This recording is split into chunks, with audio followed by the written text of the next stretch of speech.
বিগত যে ৩-৪টা নির্বাচন হয়েছে আমরা সেটার মধ্যে সুষ্ঠু নির্বাচন আমরা পাইনি। তো এবার যেহেতু আমরা একটা গণতান্ত্রিক একটা ধারার মাধ্যমে একটা নির্বাচন আসছে, একটা বিপ্লবের মাধ্যমে একটা নির্বাচন আসছে, এই জন্যই তো আমাদের কাছে এই নির্বাচনটা খুবই স্পেশাল। কারণ এখানের মধ্যে বিভিন্ন দলের সবাই সুযোগ পাচ্ছে এবং সবাই তার তার নিজের আইডিওলজি নিজের কাজগুলো আমাদেরকে দেখানোর সুযোগ পাচ্ছে। তো আহ, আগে আগে নির্বাচনগুলোতে আমরা এরকম কখনো এক্সপিরিয়েন্স করিনি, এই নির্বাচনগুলোতে আমরা যেটা দেখছি। আবার এই নির্বাচনে আমরা দেখলাম ব্যালট পোস্টার এগুলো দেওয়ার সুযোগ নেই।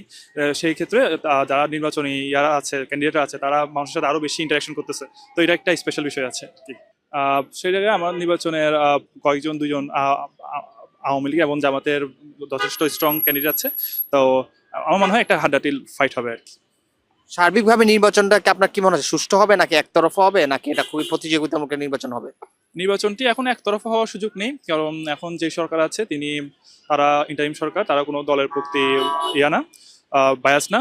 আবার এদিকে নির্বাচন কমিশনার আছে, তারা অনেক সময় তাদের কোনো কোনো ক্ষেত্রে কোনো কাজ কোনো দলের প্রতি বায়াস দেখায়, আবার একটা কাজ অন্য দলের প্রতি বায়াস দেখায়। তো এভাবে বলা যায় না যে তারা একটি দলের প্রতি বায়াসড। তো মাঝে মাঝে তাদের ভুল হয়। তো সেই ক্ষেত্রে আমি মনে করি এই নির্বাচনটা কিছু আইসোলেটেড ঘটনা করতে পারে বা কিছু মাঝে মাঝে কিছু কাজ হতে পারে, কিন্তু বেশিরভাগ ক্ষেত্রে আমার মনে হয় এটা তারা সুষ্ঠুভাবে নির্বাচন করতে পারবে এবং সুষ্ঠু নির্বাচন হওয়ার সুযোগ আছে।